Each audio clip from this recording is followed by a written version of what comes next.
Muy bien, muy buenas tardes a todos. Bienvenidos a la Casa de América. Esta casa ha venido prestando especial atención a los retos que presenta la agenda económica de la región para lograr un crecimiento inclusivo que propugna el nuevo paradigma del desarrollo que representa la Agenda 2030. ¿Y quién mejor para hablar de este tema que nuestros tres ponentes de hoy? Rebecca Greenspan, la secretaria general iberoamericana, Luis Felipe López Calva, director regional para América Latina del PNUD, y el investigador Santiago Levy. Muchas gracias a los tres por haber aceptado participar hoy en esta mesa. Sin duda todos coincidimos en que Naciones Unidas y el PNUD en particular están llamados a desempeñar un papel muy importante en la implementación y en la colaboración con los países para la implementación de la Agenda 2030.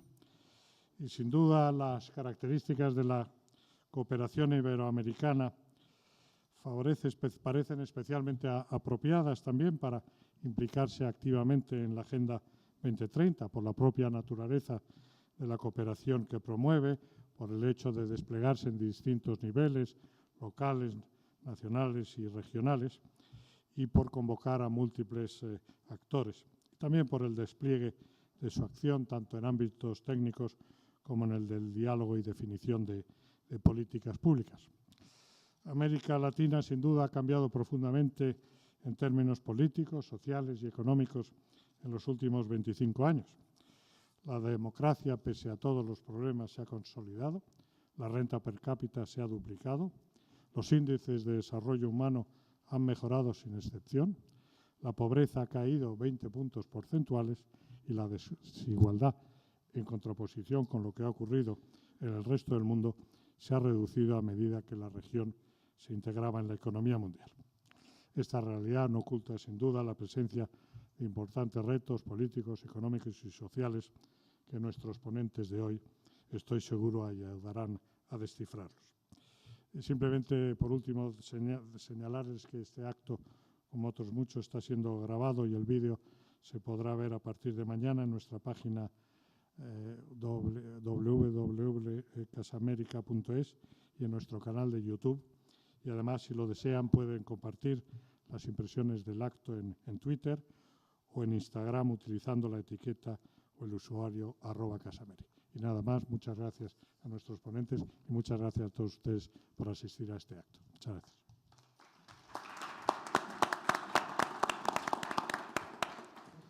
Hola, buenas tardes. Yo soy Belén Carreño, ahora mismo soy corresponsal para España de Reuters, especializada en economía. Quiero agradecer a la Casa de América, la SEGIP, por permitirme presentar este acto en el que vamos a intentar profundizar y acercar un poco los retos del 2030, ¿no?, de la Agenda ODS en Iberoamérica y en cómo podemos aproximarnos, ¿no?, con esta diferente multiculturalidad y esta diferencia en la región, ¿no?, para poder implementar estos objetivos.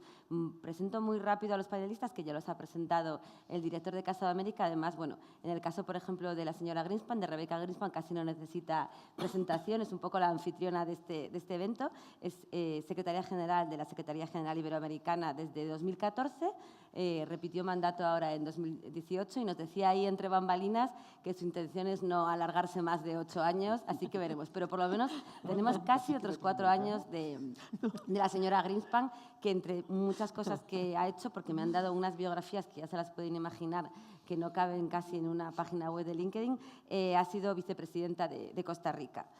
También tenemos al investigador Santiago Levy, que estábamos también discutiendo un poco cómo se decía el cargo en castellano y en inglés de lo que hace ahora. Es conocido Senior Fellow en el Brookings Institute, una de las think tanks más prestigiosos del mundo, ¿no? En castellano parece que es Senior no residente, pero bueno, no lo veíamos claro.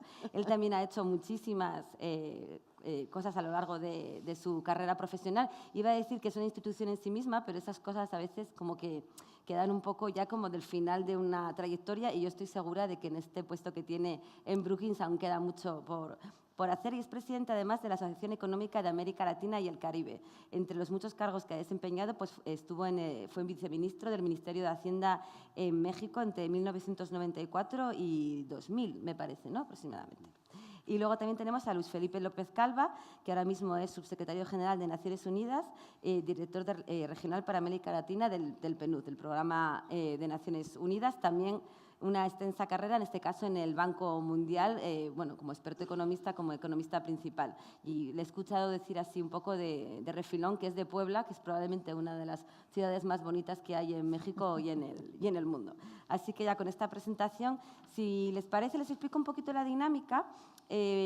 Bueno, pretendemos tener una charla relativamente informal y lo más interesante posible para ustedes como audiencia, pero vamos a pasar estas tarjetitas que les habrán ya creo puesto la organización para que hagan ustedes la pregunta que según vayamos avanzando en el debate les parezca más interesante. Alguna persona de la organización las recoge y me las va pasando para intentar que en los últimos 20 minutos bueno, pues podamos aportar las máximas preguntas posibles del público antes de finalizar. Y si les parece, comenzamos con una pregunta un poco amplia, pero bueno, que nos sirve de introducción para esto que a veces suena un poquito esotérico, que son los ODS 2030. Yo sospecho que si ustedes están aquí es porque ya están muy familiarizados con la materia y casi podrían sentarse aquí probablemente para hacer la charla.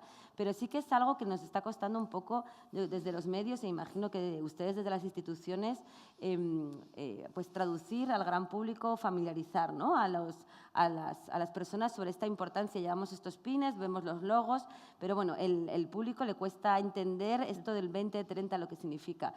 Quizás, Rebeca, si me permitís que tutee, sí. Rebeca nos puede un poquito eso, pues explicar cómo lograr acercar a los ciudadanos, en este caso de Iberoamérica, lo que son la Agenda 2030, lo que son los retos ODS y luego pues un poco en ese proceso, ¿qué es lo que más va a costar para implementarlos? Yo dije al principio que le veo la singularidad, obviamente, a la región, de que cada país tiene unas circunstancias muy complicadas. Desde la Secretaría entiendo que se intenta bueno, pues hacer una transversalidad en esta implementación que a lo mejor nos puedes explicar.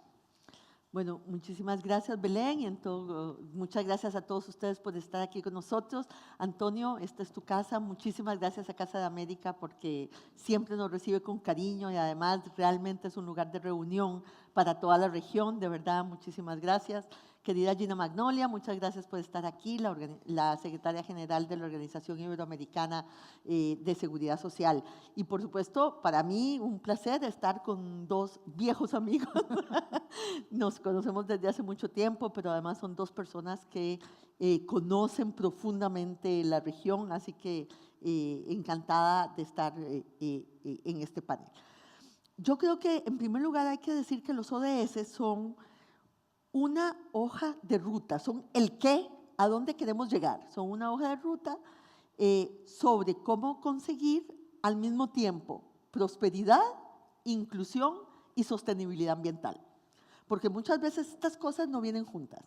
Entonces es una agenda en ese sentido muy integradora, porque incorpora tanto la sostenibilidad como la inclusión, como el crecimiento económico. Y por supuesto, en ese sentido, hay que reconocer, y Belén, yo creo que tienes toda la razón, que es una agenda muy compleja, porque los objetivos de desarrollo del milenio eran 8, nada más, estos son 17. Y además tienen más de 150 indicadores para poder darle seguimiento al cumplimiento de los objetivos. Entonces, los países van a tener dificultad, digamos, en organizarse para poder cumplir todos los objetivos de desarrollo sostenible, porque hay son muy importantes todos y no se puede dejar ninguno atrás, ¿cierto? Ninguno rezagado. Entonces, de alguna manera lo que hay que pensar es cuáles son las dinámicas que afectan todos los objetivos, cómo pensarlo de manera integral, cuáles son las cosas como transversales que hacen que nos acerquemos más a cada uno de ellos sin necesidad de dedicarnos solo a uno de ellos, ¿verdad? Y yo creo que esa es un poco la discusión también académica que se está teniendo en este momento y también de organización, porque la verdad, y lo digo aquí con sinceridad, la verdad es que nosotros en los gobiernos, o los gobiernos siguen organizados, las instituciones probablemente también, siguen organizadas de manera feudal, ¿verdad? Cada uno se dedica a una partecita de esa agenda. Pero la agenda requiere de una articulación, de una coordinación de todos, porque uno no puede lograr los objetivos de desarrollo sostenible con cada partecita del gobierno actuando aisladamente. Esta es una agenda en ese sentido, como decimos nosotros, multiactor, multidisciplinar y multinivel. Tiene una ventaja sobre los objetivos de desarrollo del milenio que vale la pena enfatizar, que es el hecho de que llama a otros actores que no son solo el sector público a adueñarse de la agenda y a participar en ella. Yo creo que la academia, la sociedad civil, el sector privado han sido tomados en cuenta desde el inicio para que puedan participar de la agenda de desarrollo sostenible. Y en ese sentido es muy importante que entender que esta no es una agenda basada solo en el sector público. Yo creo que los objetivos de desarrollo del milenio eran un poquito así, ¿no? Estaban dedicados o pensados más solo sobre la agenda pública. Pero los ODS no se van a poder hacer solo con la agenda pública, porque cuando usted tiene una agenda de desarrollo sostenible, usted necesita cambiar los modos de producción y de consumo, por ejemplo. Y bueno, y usted no lo podrá hacer sin el sector privado, y no lo podrá hacer sin poder escalarlo, que solo va a poder hacerlo la ciudadanía y la sociedad civil, y no lo podrá hacer si no lo pone en el territorio. Entonces solo podremos hacerlo si los gobiernos locales también participan decididamente y dinámicamente dentro de ella. Entonces probablemente yo creo que lo más importante de los objetivos es lograr este partenariado, ¿verdad? Esta asociación de los distintos sectores para ponerse en la misma dirección y independientemente de por dónde entramos, llegar al mismo lugar, ¿verdad? A mí me parece que la coherencia que se requiere para esta agenda, lo que hace un llamado a cada uno de nosotros es que no importa si entramos por la economía, por el combate a la pobreza o por la sostenibilidad, la matriz de políticas y de acciones tiene que ser coherente. No puede ser que lo que hagamos en economía entonces vaya en contra de lo que hagamos en sostenibilidad. Y no puede ser que lo que hagamos de combate a la pobreza vaya en contra también de la prosperidad. Entonces, yo creo que probablemente, si me preguntas, lo más difícil de esta agenda no es un objetivo, sino lograr una coherencia para que todos ellos sean posibles al mismo tiempo, que yo creo que es la esencia de los objetivos de desarrollo sostenible. A lo mejor Santiago, Luz Felipe, nos pueden también poner el acento en la dificultad de implementar los ODS involucrando a los agentes económicos, ¿no? Porque dice Rebeca que la cuestión es que vayan a la par y no de forma separada, pero a veces es complicado, ¿no?, involucrar a los agentes económicos para que acompasen su marcha a la de los otros agentes sociales. No sé cuál de los dos. Sí, bueno, yo creo, sí. Bueno, primero muchas gracias a Casa América, gracias a la CEGIP por la invitación. Yo creo que algo que podemos destacar y que es importante destacar, complementando lo que ya se dijo, es la legitimidad política que tiene la Agenda 2030, porque es un compromiso firmado por todos los países y con objetivos muy bien definidos como una aspiración global. Yo creo que ese es un tema muy importante, porque nos permite en cualquier parte del mundo poder hablar de estos objetivos con la legitimidad política que otorga un proceso que llevó a este acuerdo político. Yo creo que ese es un tema central. Ahora, entre varias condiciones para que esto tenga un impacto a nivel de las personas concretas, uno es la apropiación de esta agenda a nivel, como bien decía Rebeca, a nivel nacional, a nivel subnacional. Este proceso de apropiación política a nivel local es muy importante para que la agenda pueda caminar. Y segundo, es contextualizar qué significa en términos de retos concretos, económicos, sociales y políticos, el llevar a cabo esta agenda en un contexto concreto. Y creo que un poco las discusiones como la de hoy lo que nos permite es precisamente tomar esta idea de la agenda en el abstracto y traerlo a una región concreta que es Latinoamérica y eventualmente hablar de países concretos en esta conversación y tratar de ver que el logro de esta agenda tiene restricciones y retos muy específicos dependiendo del contexto.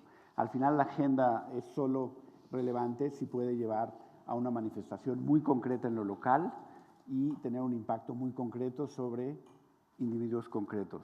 Y ese es el gran reto de la política pública que espero podamos conversar hoy.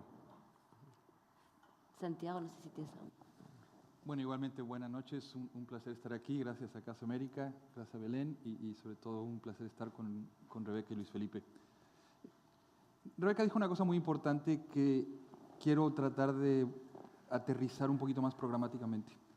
Rebeca lo que dijo es, lo que se busca es que las políticas que están buscando la inclusión social sean coherentes y consistentes con las políticas que al mismo tiempo están impulsando el crecimiento, para que logremos, suena muy bonito lo que dice acá arriba, el crecimiento inclusivo, y nadie está en contra del crecimiento inclusivo.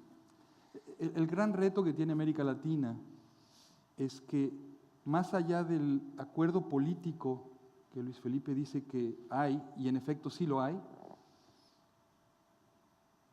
el instrumental que tienen hoy en día la mayor parte de los gobiernos de la región hace muy difícil que simultáneamente se logre el crecimiento por un lado y la inclusión social por el otro. Y se requieren cambios profundos en la manera en que se instrumentan muchas de las políticas sociales y económicas para concretar estos objetivos. Y aquí es donde la región está un poquito más saturada. Voy para atrás simplemente para poner un poquito en perspectiva. América Latina, lo decía Antonio en la introducción, ha mejorado muchísimo después de todo el desastre que tuvimos en la década de los 80. Entonces, el vaso está medio lleno desde el punto de vista de que hemos subido el ingreso per cápita, ya ha caído la pobreza y el manejo macroeconómico de la región es mejor que antes. Pero el vaso está medio vacío porque si comparan América Latina como un todo con otras regiones del mundo, somos de las regiones que menos crecen en el mundo. Y si ven cualquier gráfica que compara el desempeño de América Latina con el desempeño particularmente de los países europeos o los países del este de Asia, lo que les va a dar es mucha tristeza, porque lo que van a ver es que las líneas que suben son todas de países que no son de la región y las líneas que van aquí son los países de la región. América Latina crece muy despacito con respecto a los demás países, que hace muy difícil que se dé esa parte de inclusión social. Y en parte crece despacito porque muchas de las políticas que se tienen que implementar para acelerar el crecimiento, impulsar sobre todo que la productividad crezca más rápidamente, a veces chocan con las estructuras sociales de la región que fueron heredadas de una visión del mundo de los 40s y los 50s que ya no es realmente muy útil en el siglo XXI. Entonces, el compromiso político que dice Luis Felipe con el crecimiento con inclusión y la coherencia a la cual se refiere Rebeca, que es fundamental, es algo con el cual la región todavía está batallando. Y en esa batalla vamos a medias. Las cosas no van tan bien como nos gustaría, porque, insisto, la región crece muy despacito y lograr redistribuir en contextos en donde el crecimiento es lento es muy difícil. Lograr reducir la pobreza más allá de lo que se puede hacer con ciertos programas de transferencias u otros, sin que realmente se creen empleos productivos de forma sistemática, es muy complejo. Incorporar a la gente a la seguridad social sin un crecimiento más acelerado es prácticamente impensable, y tratar de lograr la inclusión social solamente a través de redistribución es algo que fiscalmente no va a ser sostenible y que eventualmente va a tener un retroceso político. Entonces, está la región en un contexto complicado, en donde tiene la legitimidad política, tiene el mandato al cual se han sumado prácticamente todos los países, pero en la práctica todavía han logrado construir los instrumentos ni las reformas que se requieren para hacer eso, y voy a parar aquí para seguir con el diálogo, porque la economía política que está detrás de esas reformas y los cambios ideológicos que se requieren para instrumentarlas son cosas que la región todavía no ha logrado procesar. Pues precisamente esa era un poco la pregunta que yo empezaba a apuntar, ¿no? La resistencia de los agentes económicos quizás a vencer esas inercias que apuntaba Santiago, que son de los años 40-50, pero yo creo que muy actuales.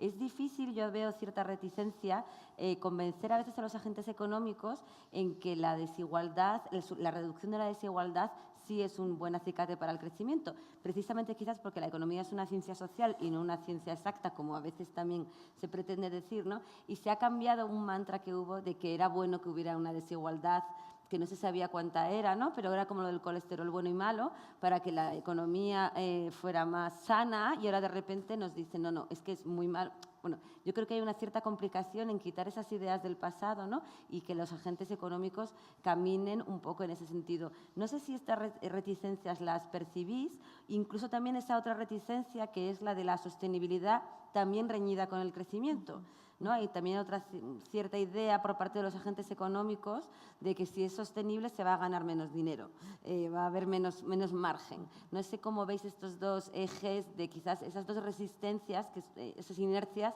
a la hora de implementar los ODS. Rebeca misma.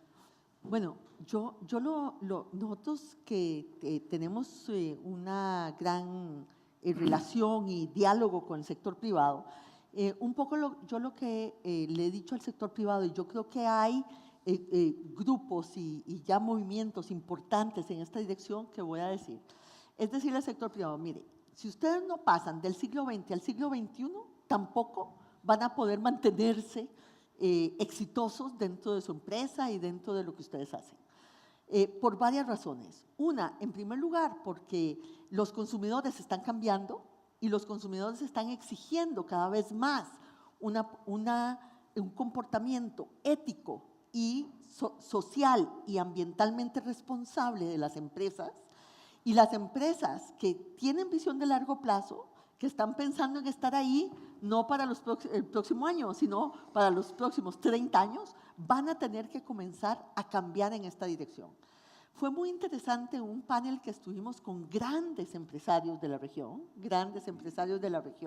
donde uno de ellos dijo, si no nos alineamos con los valores de las nuevas generaciones, no vamos a poder sobrevivir como sector privado, no vamos a poder sobrevivir nuestra empresa. Y por lo tanto está en nuestro propio interés el poder cambiar el chip, que es un poco lo que está, ese chip de los 40 y los 50, hay que cambiar ese chip y saber que cada vez más se va a exigir un sector privado mucho más responsable desde el punto de vista ético, desde el punto de vista social y desde el punto de vista ambiental. Y ahí nosotros, por ejemplo, estamos trabajando en todo un programa precisamente con el PNUD y con el Foro Económico Mundial en algo que ahora se comienza a llamar el cuarto sector, que son estas empresas que no son solo maximizadoras de utilidad, sino que son maximizadoras de beneficio, ¿verdad? Quiere decir que dentro del ADN de la propia empresa es una empresa que dentro de sus objetivos quiere estar en el mercado, quiere ser rentable, quiere ganarse la vida en el sector económico, pero al mismo tiempo quiere ser social y ambientalmente responsable. Y ustedes no se pueden imaginar, también en la región, aquí en España, en la región latinoamericana, como muchos de los nuevos emprendimientos, de las nuevas generaciones de empresarios, están dirigidos de alguna manera a tratar de tener una empresa del cuarto sector, para ponerlo, no las empresas de los 40 y los 50, como bien hablaba Santiago, sino empresas nuevas, donde la modernidad es precisamente ser al mismo tiempo, no solo hacer, porque yo respeto mucho la responsabilidad social empresarial, pero la responsabilidad social empresarial es un modelo donde usted hace algo, responsabilidad social, después de que ya terminó todo su proceso de producción, ¿cierto? Estas son empresas que no es después, es parte de su propia actividad. Y mi recomendación, hay muchas empresas grandes que dándose cuenta de esto, están también tratando de convertir su modelo de negocios en un modelo de negocios distinto y, como digo, más acorde con lo que es esperado en el siglo XXI y tratando de convertirse, digamos, a adecuarse, sería la palabra, con respecto a lo que era más los modelos de negocios del siglo XX. Y a mí me parece que este es uno de los temas que hay que conversar, que hay que discutir, que hay que ver cuáles son los incentivos, la legislación, o la palabra que ahora se usa mucho, el ecosistema, que se requiere para que estas empresas sean empresas exitosas sin necesidad de extraer valor de la naturaleza o de extraer valor de las personas, sino más bien dándole valor a la naturaleza y dándole valor al trabajo, al talento y a las personas. Bueno, yo creo que Rebeca es una persona muy optimista, entonces ha encontrado la fórmula para contarnos el lado positivo de estas reticencias de los agentes privados. A lo mejor Luis Felipe o Santiago nos aportan un poco más de la otra cara, que lamentablemente estoy convencida de que es dura también. Yo creo que lo que dice Rebeca es muy importante porque es uno de los cambios de mentalidad que requiere y que de alguna manera son necesarios para trabajar con seriedad el tema de la Agenda 2030. Yo mencionaría otro más, construyendo en un tema que mencionó Santiago, que es el realmente tener dentro del diseño de la política pública la idea de que la distribución y el crecimiento no se pueden ver de manera separada, sino que son determinadas conjuntamente.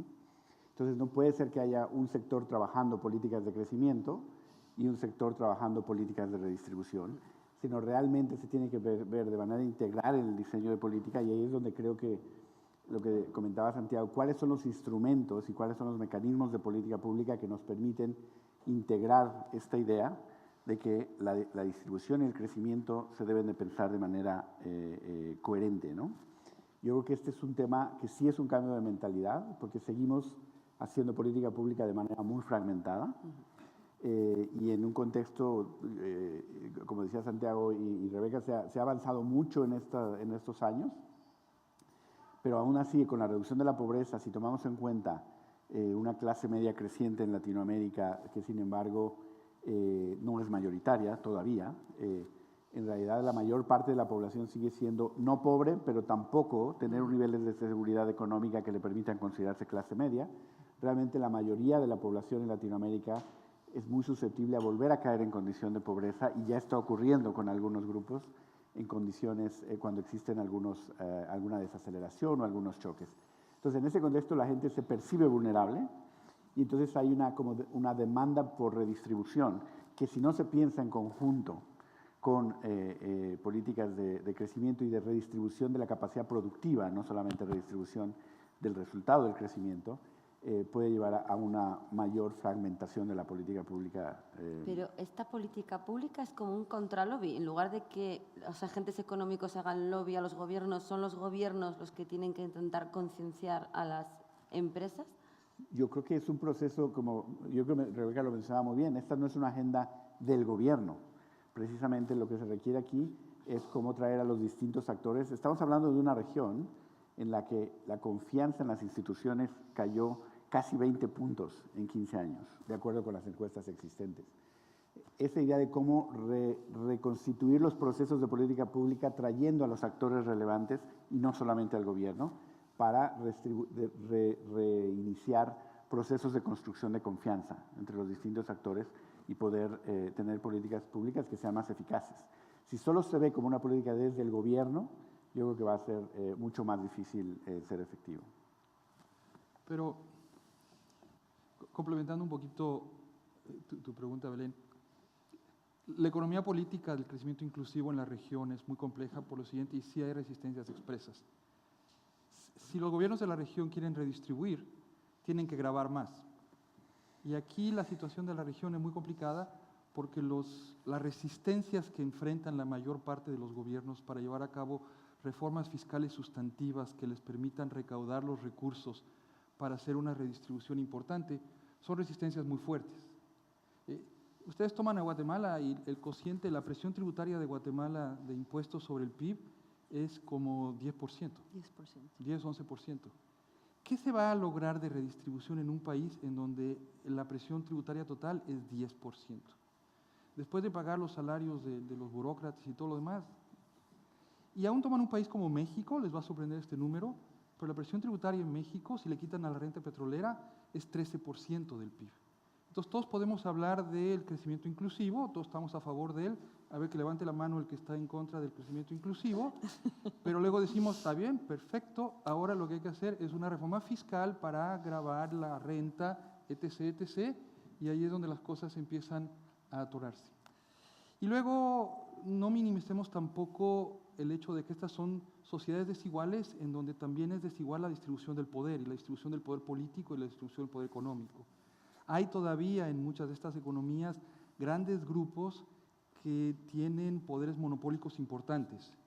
Entonces todos podemos hablar de la competitividad internacional, de la integración en la economía mundial, del cambio tecnológico, y todo eso está fantástico. Y si lo que dices, bueno, pero se requiere un poquito más de competencia. Y hay una expresión, yo soy mexicano, pero que se haga justicia en los bueyes de mi compadre. Podemos empezar por el sector de aquí, en donde sí hay prácticas monopólicas, pero en este sector de aquí no. Entonces, en la dimensión fiscal, en la dimensión de la política de competencia, en donde empezamos a encontrar la economía política compleja del crecimiento inclusivo, y aún en la parte de sostenibilidad, porque todos estamos de acuerdo en que hay que consumir menos fósiles, pero si decimos, bueno, es momento de empezar a eliminar los subsidios a los energéticos, grabar un poquito más la energía, la gasolina y subir las tarifas eléctricas, y nuevamente empezamos a encontrar. Entonces, esto le da un poquito de concreción a la observación más abstracta que hice en mi primera intervención, en donde, más allá del acuerdo político sobre crecimiento inclusivo, el abanico de instrumentos que tiene la región para lograrlo es relativamente pobre y lo orilla en ocasiones a utilizar instrumentos secundarios que en muchas ocasiones son contraproducentes. Y por eso la región se encuentra en este equilibrio malo, en donde crece poco y redistribuye poco, se generan demandas políticas por más redistribución, eso genera un conjunto de programas que en muchas ocasiones son poco acertados, con pocos recursos, que a su vez se traduce en menos crecimiento.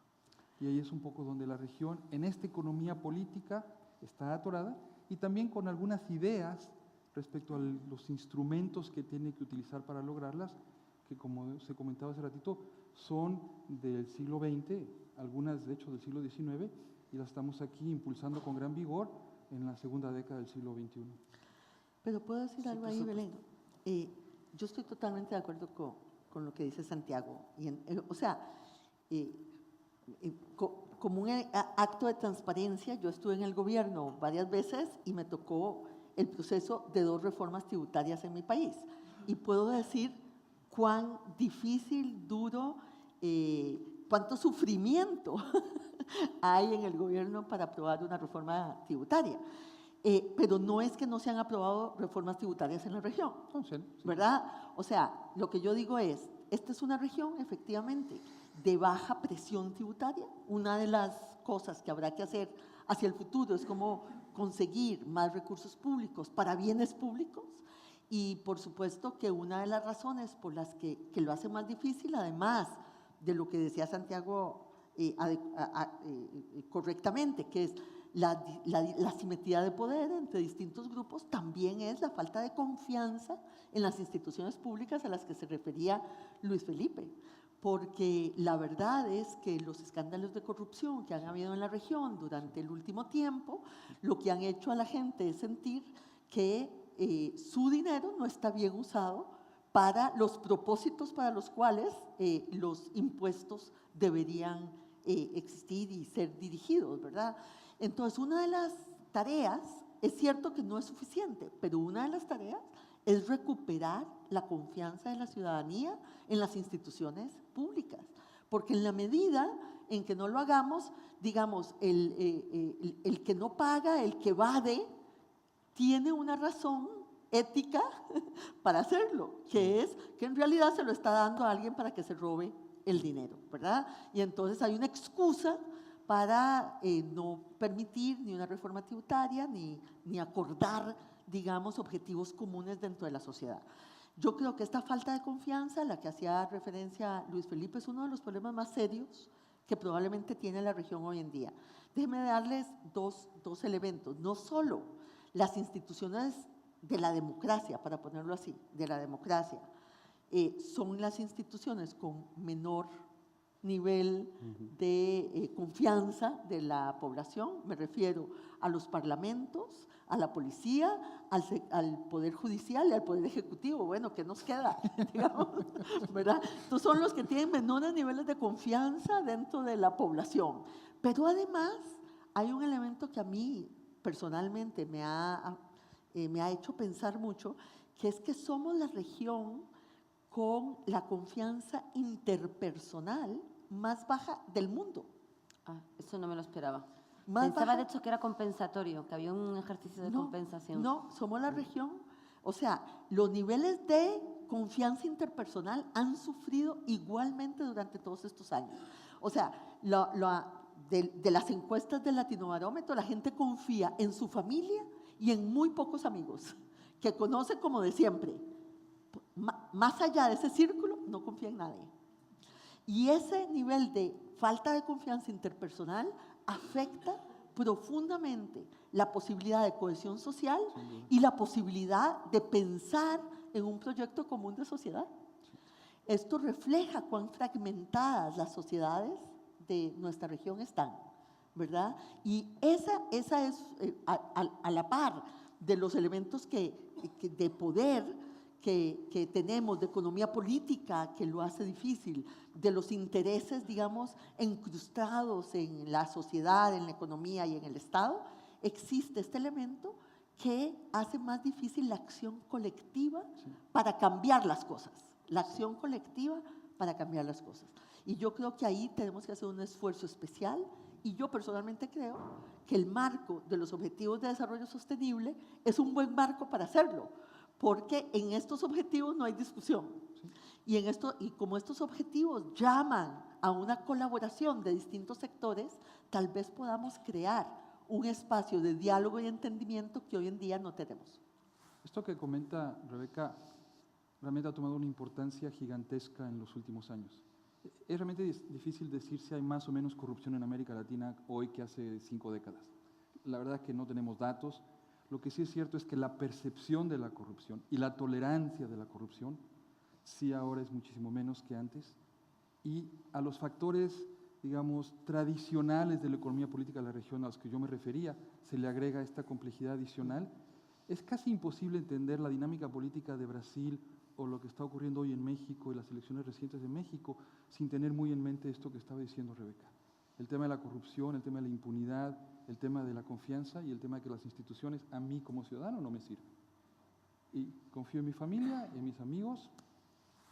Y si me permites añadir a eso, está el tema de la economía política a nivel muy de la relación entre servicios públicos y la voluntad de contribuir fiscalmente. Porque parte de este tema es que los hogares optan por no demandar servicios públicos, más bien por ir por servicios privados, ¿no? Y esto genera se rompe una coalición entre la clase media y los pobres para demandar mejores servicios. Entonces, en Centroamérica, por ejemplo, hay 3 veces más guardias privados que policías. Y si vamos por sectores, vamos a ir viendo el nivel de privatización que ha existido de los servicios públicos, lo cual refuerza la dinámica de un contrato social fragmentado al que se refería Rebeca. Yo creo que esa dinámica va rompiendo esa coalición y eventualmente genera mucho menos incentivos para los hogares a contribuir fiscalmente porque están pagando por los servicios en el mercado. Y yo creo que esa es una dinámica muy negativa que requiere repensar, por ejemplo, las políticas de cómo reuniversalizar ciertos servicios básicos y la protección social que vuelva a generar un incentivo a contribuir y una coalición grande de grupos poblacionales que demanden mejor calidad de los servicios públicos. Pues tenía una pregunta política que iba a dejar para el final, pero yo creo que es el momento de introducirla, ¿no? Cuando se fijaron la Agenda de 2030, había un momento político mundial muy diferente al que se está dando ahora, mundial, pero también en la región, lo estamos viendo especialmente, ¿no? Quizás con el caso de Brasil, porque es el más llamativo, al menos desde Europa, pero muchos otros países donde las políticas comienzan a ser más de tipo aislacionista, ¿no? Proteccionista.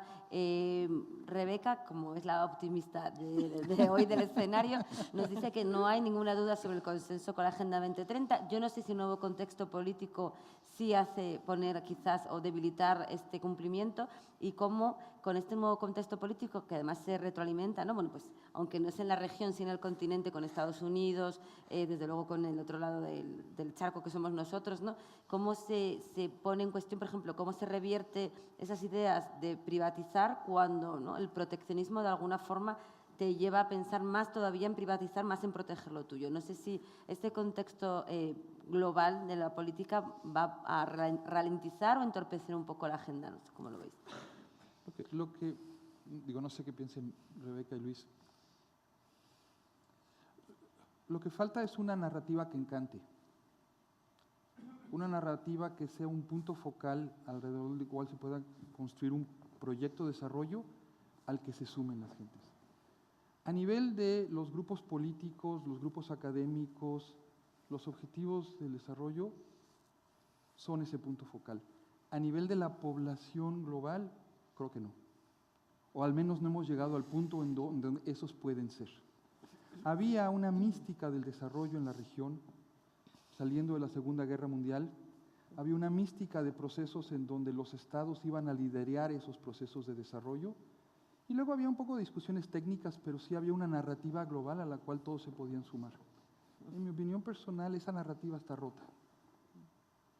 Y cuando esa narrativa está rota, entonces se empieza a ver fuerzas que dispersan las sociedades, que pueden tomar diversas formas, o de grupos polares, o de grupos que se quieren aislar, y no fuerzas que cohesionen alrededor de un proyecto.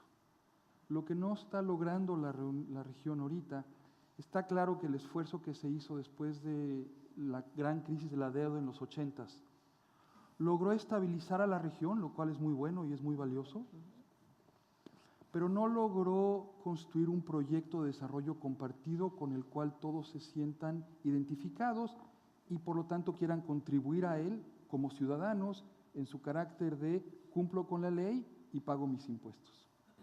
Ese proceso todavía no está ahí.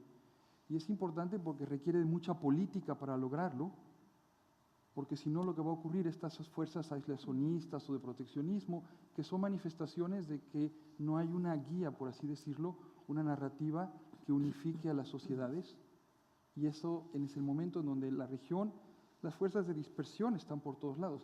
Si tú le preguntas a la gente en qué, hacia dónde va la región y en qué sí creen todos. Sí, cuando en mi primera intervención mencioné el tema de la apropiación, que la única forma como la Agenda 2030 iba a tener un éxito es si hay apropiación a nivel nacional y a nivel aún subnacional. Precisamente me estaba refiriendo a esto. Si se toma la agenda como un pretexto para, o una oportunidad para tener una conversación colectiva de cuál es el proyecto de desarrollo a nivel nacional y subnacional, entonces la agenda se ve como algo propio. Y a eso es a lo que yo creo que debemos aspirar, porque parte del discurso que puede ser una amenaza para la adopción de la agenda es que los gobiernos que están cuestionando la agenda lo ven como una agenda impuesta. Y yo creo que es parte. Entonces los hay. Yo creo que hay al menos algunos aspectos de la agenda que están siendo cuestionados, y yo creo que se ven como una agenda impuesta, y lo que yo creo que hace falta es más trabajo, y creo que es un reto para todos, de hacer más esfuerzo por ese proceso de apropiación, o de usarlos como insisto, como una oportunidad para tener una conversación colectiva sobre un proyecto común del que habla Santiago. Pero perdón, te iba a preguntar, desde tu posición, Luis Felipe, que ves un poco la zona, si has notado quizás un poquito de pasito hacia atrás en la Agenda 2030 con estos cambios políticos. Yo creo que en la medida que la Agenda 2030 no se ve como algo que viene de fuera, y entonces no es por la Agenda 2030 per se, sino es por la idea de una narrativa de soberanía, que afecta otros elementos, o sea, afecta la política comercial, afecta otro tipo. Claro, está claro, si nos cuesta estar en la OMC, más nos va a costar y la Agenda estar 2030 como parte de eso se ve cuestionada, pero más por esta narrativa soberanista o nacional. Rebeca, por favor. No, me voy a defender. En primer lugar, sobre el optimismo. Ustedes saben que hay muchos chistes sobre el optimista, el pesimista, que el pesimista es un optimista bien informado, dicen y tal. Pero a mí me gusta mucho una frase de Shimon Peres que decía que los optimistas y los pesimistas morimos igual, pero vivimos diferente. Es envidia de los pesimistas, ¿eh? Todo esto. Sí. Entonces, ¿por qué digo yo esto? Lo digo porque a mí me parece que lo que puede cambiar las cosas es la movilización. Y la movilización hacia la transformación. Pero cuando creemos que nada es posible, que nada se puede cambiar, que todo está solidificado, ¿verdad? Nadie se moviliza para el cambio. Y yo creo que tenemos que ver que el cambio ha sucedido. Digo, esta no es la misma región, No, no. como bien lo decía Santiago y lo decía Luis Felipe, esta no es la misma región de los 80. Bueno, yo quiero recordarles que además en los 70s nuestra generación vivió una región donde la mayoría eran dictaduras militares. Entonces, no estamos en el mismo lugar que estábamos antes. Y yo creo que eso hay que reconocerlo, porque si uno no entiende que efectivamente el cambio ha sido posible en algunas cosas para bien, entonces no nos vamos a movilizar para cambiarlas. Yo creo que eso es lo primero. Parte de la economía política es la movilización, ¿verdad?, de la gente. Y tenemos que saber que las cosas sí son posibles, ¿verdad? No ser ingenuos, pero sí son posibles. A mí me parece que eso es lo primero. La otra es decir que yo sí estoy preocupada, a pesar de ser optimista. Sí estoy preocupada porque los Objetivos de Desarrollo Sostenible, como dijiste, se aprobaron en el 2015 y casi nada ha pasado durante este periodo.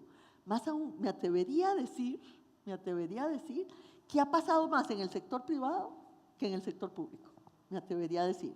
Porque como el sector privado estuvo involucrado desde el principio en la discusión de los ODS y de alguna manera han surgido fuerzas, digamos, dentro del sector financiero que exigen conductas distintas para el financiamiento, en términos también del mercado bursátil, etcétera. El sector privado ha tenido un movimiento, digamos, que yo no me hubiera esperado en este periodo. Pero en el sector público veo mucha distracción, ¿verdad? Estamos en un mundo muy distinto al del 2015, ¿cierto?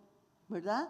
Donde comienzan a haber voces contra el multilateralismo, contra los objetivos comunes, contra los objetivos, digamos, contra la globalización, unas guerras proteccionistas que no veíamos hace tiempo, y eso sin duda alguna afecta la posibilidad de éxito de esta agenda. Pero entonces, con mayor razón, hay que volverla a poner sobre la mesa, no darla por sentada. Hay que volverla a poner sobre la mesa. En la cumbre iberoamericana en Antigua Guatemala en noviembre, nosotros pusimos como tema de la cumbre los Objetivos de Desarrollo Sostenible. ¿Por qué? Porque lo que queremos es reenergizar esa agenda, volverla a poner en el centro de la política pública, de la discusión política, porque si no hacemos eso, efectivamente la vamos a perder. Y yo recuerdo muy bien la agenda de los Objetivos de Desarrollo del Milenio, porque yo estaba en Naciones Unidas en ese tiempo. Y cuando se aprobó la Declaración del Milenio, de la que salen los Objetivos de Desarrollo del Milenio, que hoy se consideran un éxito, ¿verdad? En aquel momento, yo le voy a decir, nadie en Naciones Unidas y nadie en ningún país pensaba sobre los famosos ODMs, ¿verdad? Realmente pasaron 5 años hasta que se comenzó a mover esa agenda. Esto fue en el 2000, que fue la Declaración del Milenio, y hasta el 2005 básicamente no pasó nada.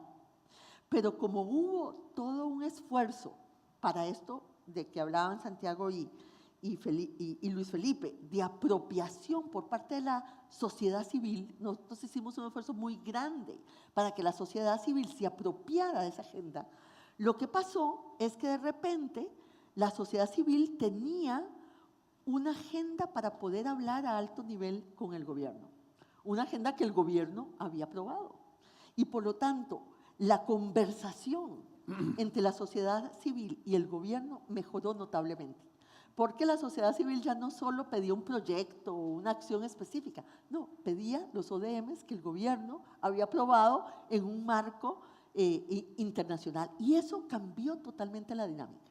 Del 2005 al 2015, la verdad es que los Objetivos de Desarrollo del Milenio se convirtieron en una hoja de ruta, en objetivos internalizados dentro de los países, y el esfuerzo que se hizo en esa dirección y los éxitos logrados fueron mucho por esa dinámica.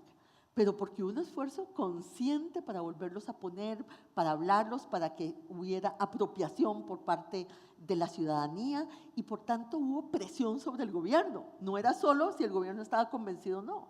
Hubo una presión política sobre los gobiernos para que efectivamente pusieran los objetivos de desarrollo del milenio en el centro de la acción de la política pública.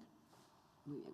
Me gustaría recordarles el tema de las tarjetitas, por si tienen ya alguna pregunta para, bueno, supongo que si levantan la mano alguien de la organización nos las puede ir pasando y si no, aquí tenemos conversación para rato, ¿eh? Pero bueno, es por hacerlo lo más interactivo posible. Les quería poner otra dificultad, ¿no? Otro reto, ¿no? Para los ODS en la región, que es el tema de la inclusión de las mujeres. Yo no sé si se acuerda Rebeca, en otra charla que tuvimos con la Secretaría, pero son vecinos, pues en el edificio de al lado, hablaba de que, hablando con muchas amigas para prepararme la charla, bueno, mi cuñada es venezolana, muchísimas amigas venezolanas, mexicanas, les preguntaba cómo veían la mujer en la región y me decían ellas, las que son de allí, no yo, que lo veían como un matriarcado machista. Me pareció muy interesante, creo que fue mi cuñada venezolana la que me hizo esta apreciación, ¿no? De cómo la mujer es tan fuerte en la región, mucho más fuerte de lo que yo creo que se puede percibir en Europa por lo menos, pero luego la estructura pues sí que sigue siendo de forma algo machista. En los ODS sí que hay una inclusión, ¿no? De la mujer, de los roles de la mujer. Estamos viendo, ahora además el viernes es 8 de marzo, hoy justo me he paseado por otras circunstancias, por el portal del FMI, por el portal de la OCDE, todos llevaban así como muchos informes especiales, ¿no? Con el tema de cuánto puede aportar la mujer en la economía y cómo puede mejorar. Yo no sé cómo veis esto en la región, ¿no? Para poder, qué grado de dificultad y cómo se puede ir implementando. Santiago. Yo creo que este es un área de gran potencial y es algo que está evolucionando para bien. Le falta muchísimo, por supuesto, pero el empoderamiento de la mujer en muchas dimensiones claramente puede contribuir a lograr más rápidamente tanto crecimiento como inclusión social. Algunos ejemplos de lo que estoy hablando. En algunos programas de combate a la pobreza que se instrumentaron en la región a mediados de los 90, se hacían transferencias monetarias a las familias muy pobres, condicionadas a que las madres de familia llevaran a sus niños a las escuelas o a las clínicas de salud. Estamos hablando de programas que en Colombia, en Brasil, en México, en Ecuador, en varios países de la región llegan Tú diseñaste uno de esos programas, ¿no? Si no me equivoco. al 20% de la población. El primero lo diseñó Santiago. 20-25% de la población. Estamos hablando probablemente de mujeres, muchas de ellas indígenas, muy oprimidas, en zonas urbanas marginadas. La evidencia que tenemos después de 2 décadas de hacer eso es que el empoderamiento que se ha dado de las mujeres en ese segmento de la distribución del ingreso es fenomenal, reflejadas en hábitos como quién controla el gasto del hogar, en qué se gasta el hogar y la posibilidad de las mujeres de participar en la vida económica más allá de las actividades tradicionales en las que estaban esperando. Esto es algo que ocurre en una parte baja de la distribución, muchas veces en zonas rurales, en zonas en donde el cambio cultural es bien profundo porque es bien rápido respecto a donde estaban sociedades que eran muy anquilosadas en esa dimensión. Entonces, aquí se ha avanzado mucho, aquí hay elementos para hacer optimismo y eso se ha traducido en una presión más sistémica para poder facilitar. No quisiera usar la palabra la inserción de las mujeres en la actividad económica porque ya estaba, lo que pasa es que en condiciones muy desfavorables, en mucho mejores condiciones las que están hoy en día y con condiciones de mucha mayor equidad. Hay una agenda importante de seguir adelante. Si ustedes ven las estadísticas de participación de la mujer en la actividad económica, comparan América Latina con Europa, las tasas de participación de la mujer en la actividad económica son bastante más bajas en la región. Hay toda una agenda de estancias infantiles, hay toda una agenda de cambiar la legislación fiscal, la legislación de seguridad social para que no discrimine contra Pero por las mujeres. informalidad, ¿no? Más que por… Sí, pero aún corrigiendo por informalidad, tienes menor participación. ¿Por qué? Porque tienen menos facilidades, porque no tienen estancias infantiles, porque la legislación a veces discrimina en su contra. Ahora, esta es una agenda que está cambiando muy rápidamente. Interesantemente, por ejemplo, las tasas de asistencia escolar en primaria y preparatoria son hoy mayores para mujeres que para hombres, lo cual es una reversión respecto a las tasas de asistencia escolar, lo que hacía hace apenas 2 décadas. Es una cosa fantástica. Es una agenda en camino, como dicen los gringos, work in progress, pero es una agenda que va muy bien y que se puede acelerar muchísimo y la ganancia es doble en términos de inclusión y en términos de productividad y crecimiento. No quiero frivolizar, pero es verdad que quizás hay una moda ahora mismo, o al menos está bien acogido, ¿no? iba a decir el topic, el tema mujer, ¿no? Que eso quizás puede dinamizar, no sé cómo lo ves, Rebeca, que sí que se aceleren estos programas. Desde la SEGIP, por ejemplo, sí que tenéis un gran impulso con el tema de género. No, absolutamente. Yo no creo probablemente que haya ninguna medida que provea mayor inclusión y mayor prosperidad que la inclusión en equidad de condiciones de la mujer en la economía, en la política y en la vida social.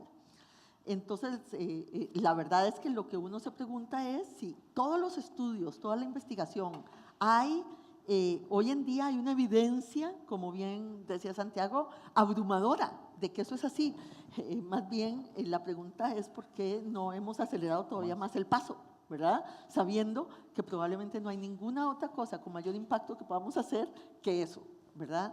Efectivamente, yo creo que sí es cierto lo que decía Santiago. Hay muchos avances dentro de la región.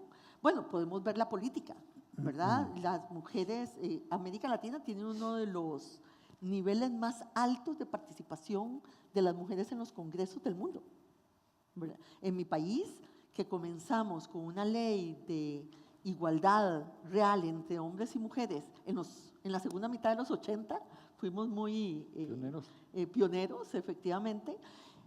Hoy en día, casi la mitad de las mujeres, de los congresistas son mujeres, casi la mitad. Y en México también. Esto se ha dado más por las cuotas pero efectivamente las leyes de cuotas en la región han permitido, digamos, una participación política de las mujeres muy relevante. Donde no hay cuotas, no hay. Por ejemplo, la participación de las mujeres a nivel subnacional, a nivel de las alcaldías o de los ayuntamientos es mucho más baja porque ahí no hay cuotas. Entonces uno ve ahí cómo todavía los sesgos de la sociedad funcionan en contra de la participación de la mujer. Pero yo me quisiera centrar en una cosa que vos dijiste y que dijo Santiago, que a mí me parece como fundamental para este siglo, de verdad fundamental, que es el tema de la conciliación. El tema de la conciliación entre el trabajo y la familia. Y no digo entre la mujer y la familia, digo entre el trabajo y la familia, porque a mí me parece, y lo digo así muchas veces, que los hombres también tienen derecho a los afectos, ¿verdad? O sea, hoy en día las nuevas generaciones, también los varones tienen este problema de cómo conciliar su vida profesional, su vida laboral con la familia. Y a mí me parece que ahí tiene que haber un gran cambio. Creo que es donde más nos hemos rezagado para lograr esto. Hablaba Santiago correctamente de las estancias infantiles, todo el tema de los cuidados, por supuesto, tiene que ser una parte fundamental de la vida pública, pero también tiene que serlo las normas del trabajo. Y yo, cuando hablo con las organizaciones también de trabajadores, les digo lo mismo.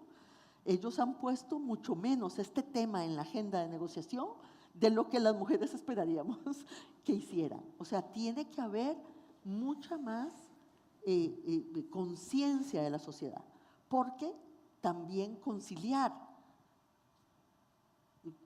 tu vida profesional no teniendo familia es muy triste. Digo, lo que las mujeres hemos luchado es por los grados de libertad para decidir.